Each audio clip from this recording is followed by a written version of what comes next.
Someone has rightly said that if the voice is loud, then some people listen. But if the words are loud, then many people listen. Friends, this is the short story of a 24-year-old boy, a boy who used to work at his master's house. His parents were no more this world. His life was going on in great trouble. He was facing many challenges. He used to go every day, earn money, come home, cook food, eat and sleep.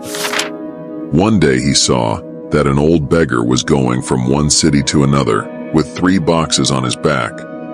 He was very old and had been traveling like this for a long time, and finally, after traveling some more distance, he got tired of walking and sat under a tree. In the meanwhile, he saw a young man who was going on the same path, and he was also going in the same direction in which the old beggar had to go. When that boy passed by that old beggar, the beggar said to the boy, "Listen, son, can you help me a little? This box is very heavy, and I am too old. I cannot bear its burden for a long time, and I am also very tired. So will you please take one of my box and take me to that other village? In return, I will give you 3 gold coins." That boy listened to the beggar very carefully and said, "No problem, Baba. I am ready to help you. Tell me where you want to go." Saying this, the boy picked up one of the beggar's boxes and put it on his shoulder. Then the young boy realized that this box was really very heavy. Both the boy and the beggar moved forward on the way. After walking some distance, the village started coming to an end, and now a deserted road was going ahead. Both of them were moving ahead with great enthusiasm in their path. When they got completely separated from the crowd, the boy says to the beggar, "Baba, what is there in this box? It weighs so much." On this, the old man replied, "Nothing, son. It is just filled with some copper coins. That's why it is so heavy. There is lots of weight in this box." Hearing this from the beggar, the boy started thinking in his mind that this Baba must be a businessman. That is why he is carrying so many copper coins. But then he thought, "What should I do? I simply have to take this box to the next village." As soon as this thought came to his mind, he removed that thought of copper coins from his mind, and being engrossed in his tune, he started walking forward. After walking for some more time, they reached the bank of a river. The boy was strong and very fit and healthy, so he went into that river without thinking. But the old man was still standing on the bank. He said, "What happened? Baba, let's come. We have to cross this river. Only then we will be able to reach that village." On this, the old man says to that boy, "I know, son, that we have to cross this river, but as you know, I am old now. I am done, and I cannot cross this river with 2 boxes. What if my foot slips? Can you take 1 more box of mine? I will give you 3 gold coins in return for this too." The boy smiled and said to the old man, "Hey Baba, you are embarrassing me. I will definitely do your work, even if you don't give me the gold coins. I will definitely guide you to that other village." On this, the old man smilingly says to the boy, "Son, you seem like a very good person." Saying so, he handed over the second box to the boy. When the boy placed the second box on his shoulder, that box also seemed very heavy to him, but he did not say anything there. Somehow both of them crossed the river.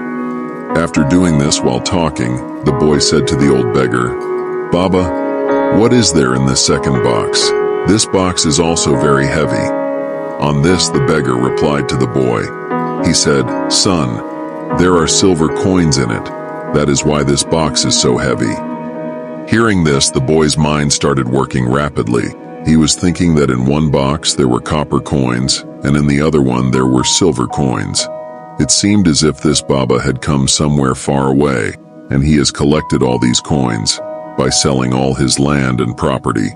That is why they are carrying so much money. But the boy didn't say anything to the man, and both of them silently move ahead on the road for some distance. After moving ahead, once again a deserted road comes. As soon as he saw that deserted road, various thoughts started arising in the mind of the boy. He started thinking that this is a deserted place if I take these coins and run away from here. For how long this old man will run after me? I don't think he will ever be able to catch me here.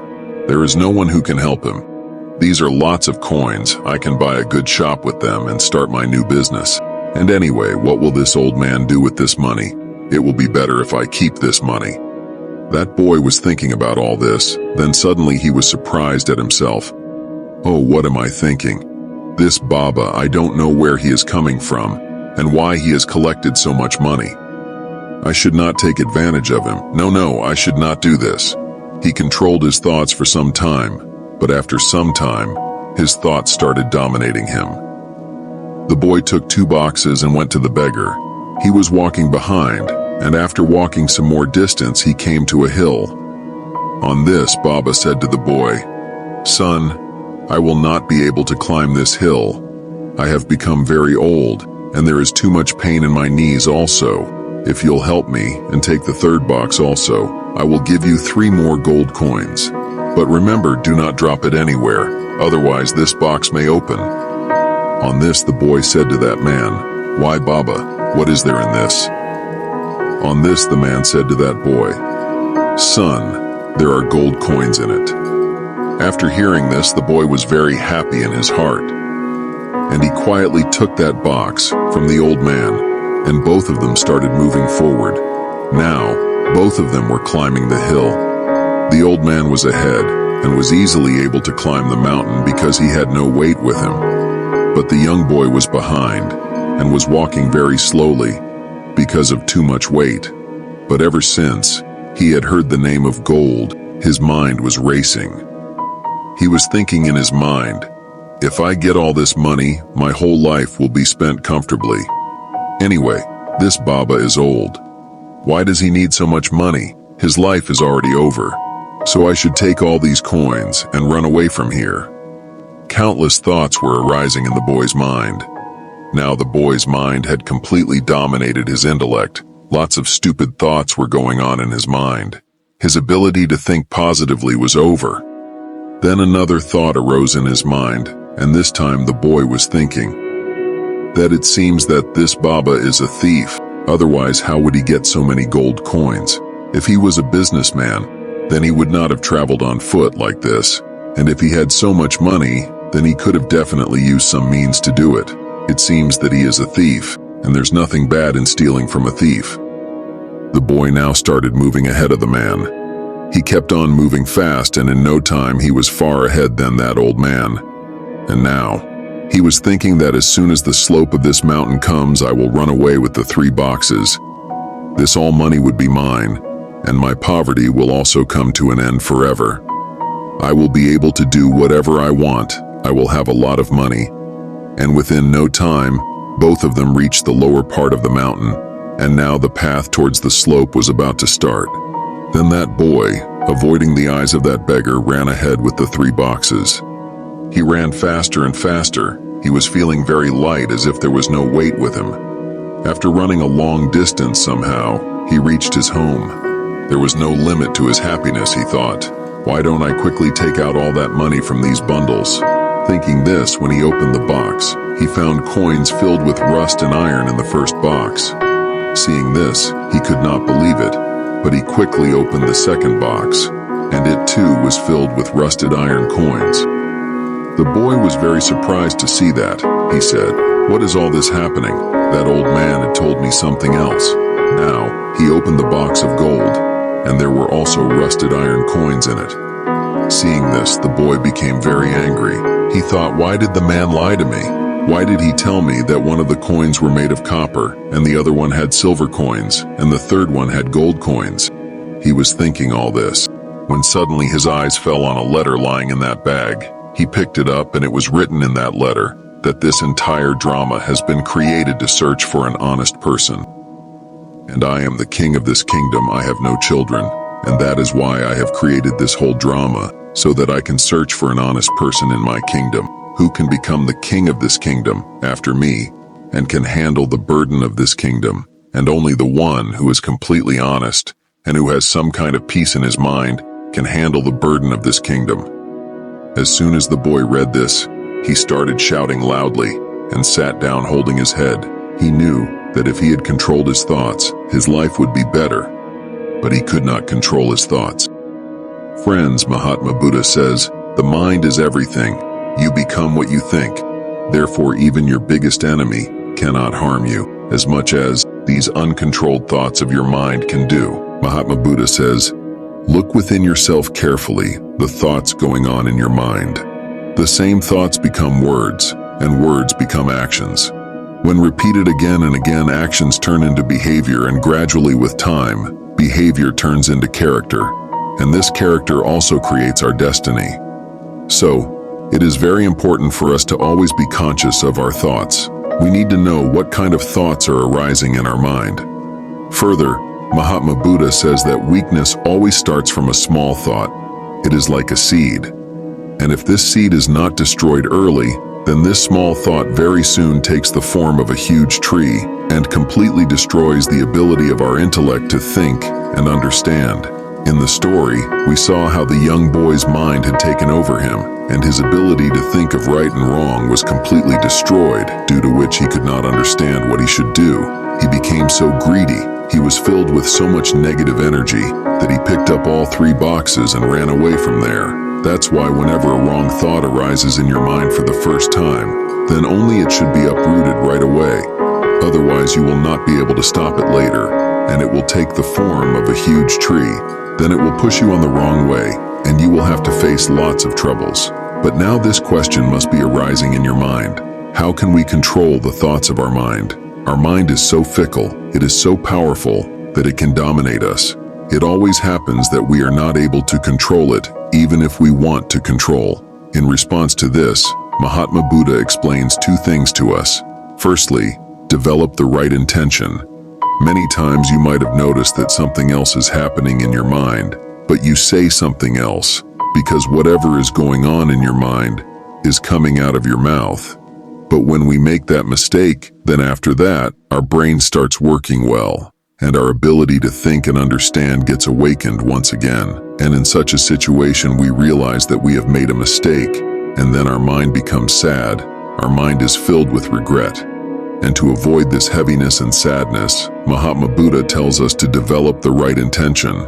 For this, whenever you are going to do any work, first of all, you should ask yourself, what is my intention behind whatever I am going to do?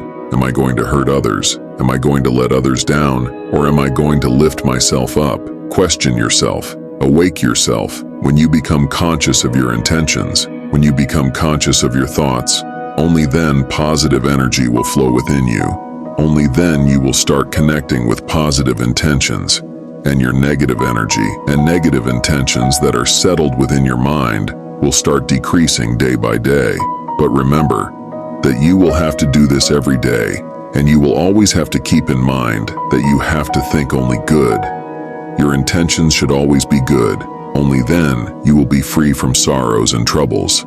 Otherwise, you will remain surrounded by sorrows and troubles like this, and you will never be able to get out of it. Secondly, develop awareness.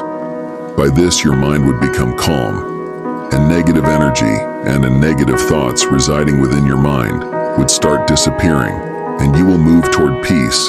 And for this, you just have to do this.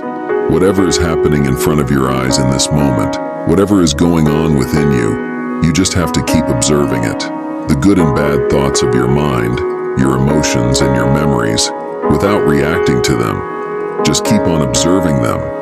And by doing so, all the thoughts in your mind will start disappearing immediately, and your mind will start becoming empty. And you can avoid thinking about negative thoughts, and you can also stay away from these sorrows and troubles. That is why Mahatma Buddha says, "He who sees himself is the greatest ascetic." The one who only observes thoughts going on in his mind without reacting to them and understands them. In reality, only he can control his mind, and only he can live a happy life. If you also want to make your life happy and prosperous, then first of all, you'll have to control your mind. You'll have to empty your mind. You'll have to be aware of the thoughts in your mind. Friends, I hope you have learned something valuable from our video. If you do so, then share this video and support us by subscribing to our channel. and press the bell icon for more such life-changing videos.